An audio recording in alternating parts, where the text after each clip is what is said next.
Hello everyone. I hope you guys are doing well. Welcome back to my channel. And let's talk about books.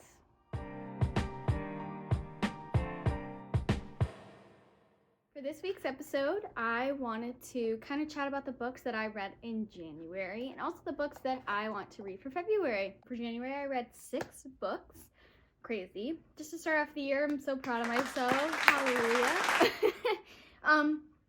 Obviously, one of them is a reread, but I still count it because, hey, I listened to a book from start to finish.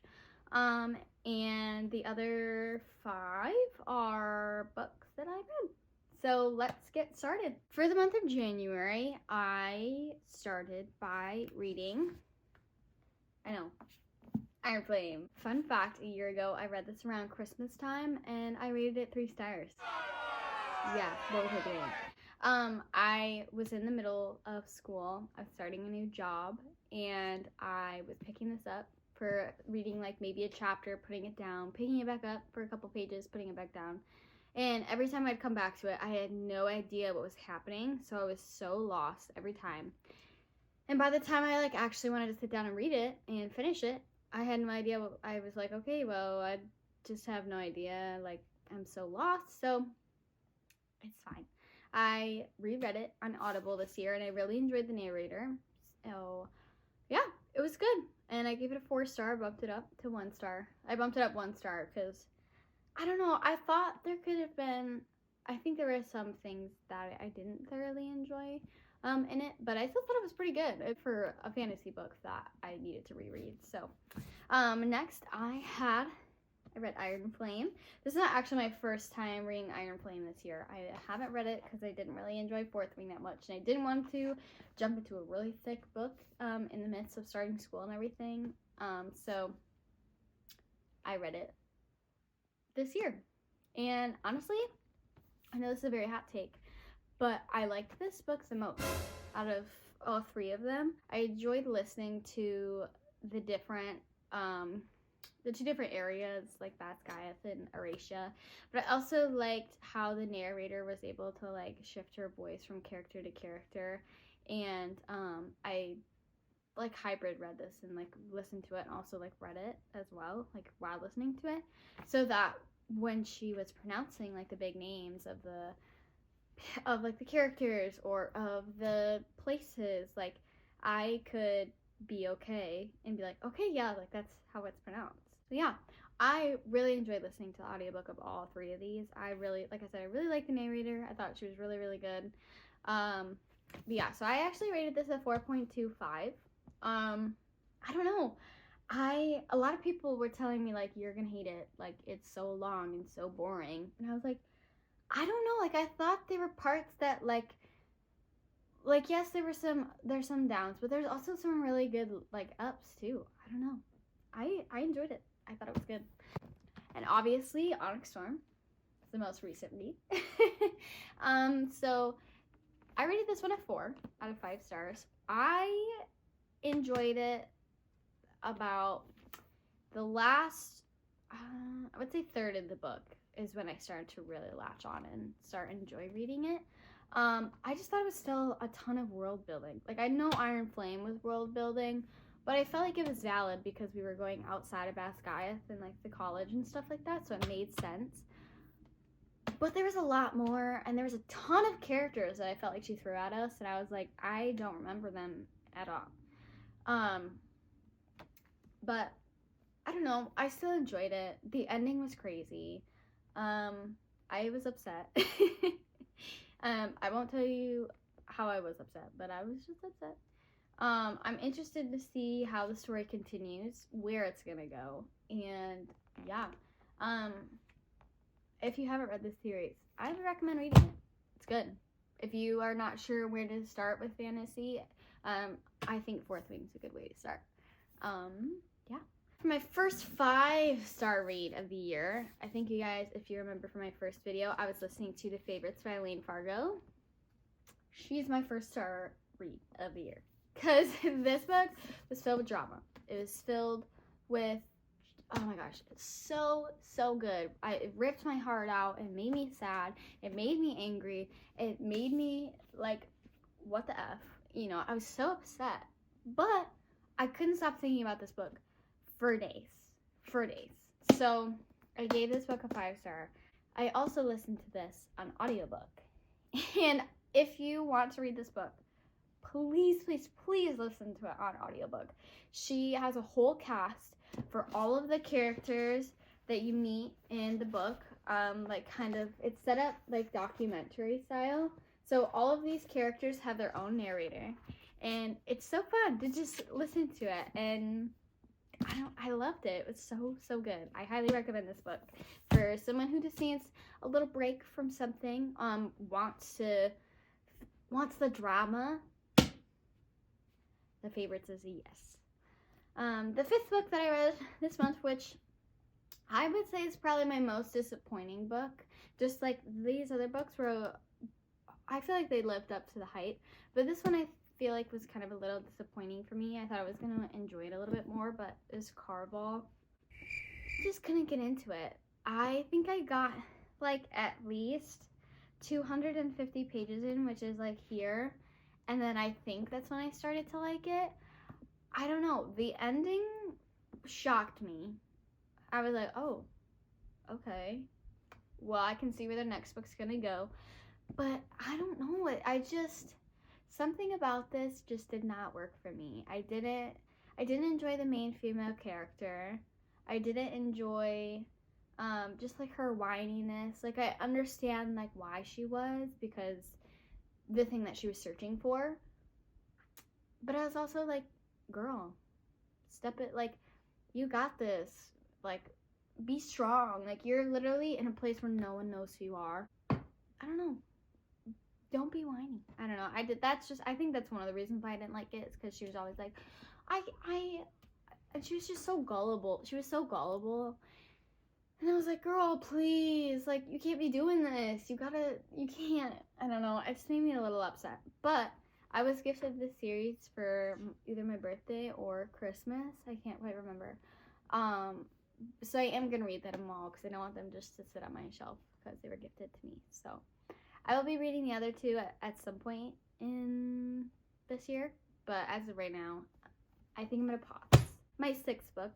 I am currently halfway through this book. I'm pretty sure I'm going to finish it either tonight or tomorrow. I am obsessed with this book already.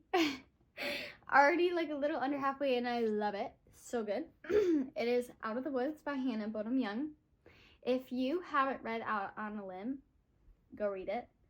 Please go read it. It's so good. And I know some people are like, but it's pregnancy. Like, some people just get the ick from pregnancy. Please trust me when I say it's good pregnancy. It's not like that's the main focus, because they end up like having a one-night stand. She gets pregnant, and it's their journey along the way of like keeping the baby and like getting to know each other through this time of, you know, growing a child. And it's so unique.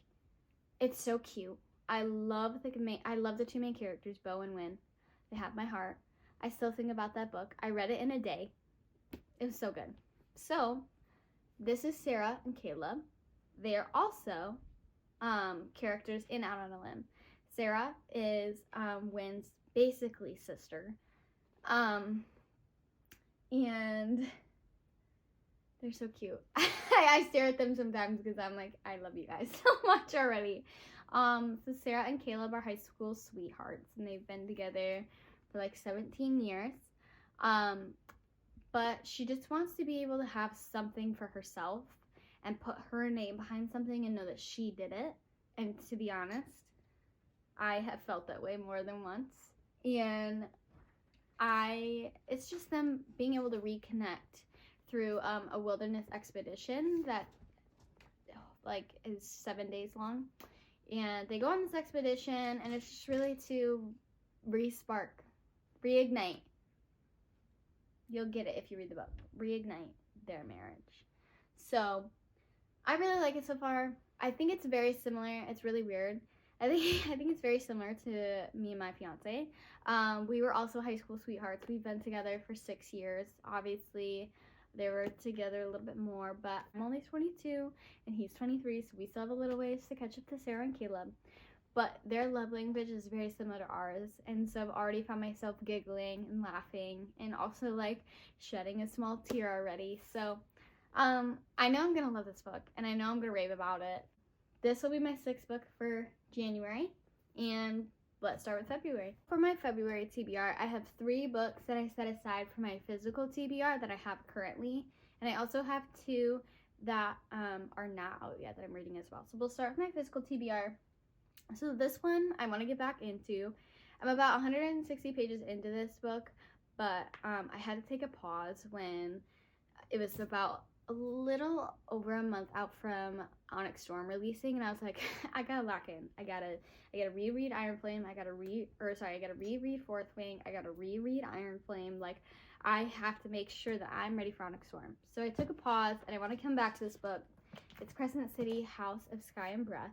I have been enjoying the Crescent City series. I know some people are a little eerie of it because it is completely different from Throne of Glass or ACOTAR, but I'm very much enjoying it. I have the dust cover off right now. Just, it's easier for me to read without the dust cover on, so it's currently sitting on my other bookshelf.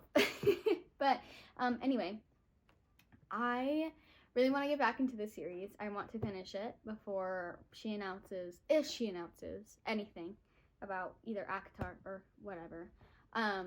But yeah, I am enjoying this so far. From what I can remember, I'll have to go back a couple of chapters and reread some stuff because I don't really remember where I left off. But yeah, this is my physical TBR for February. This next book, I personally, this is the only book I have on my shelf of this genre. I tend to lean more of like mystery, fantasy, romance, YA, like that's kind of my vibe.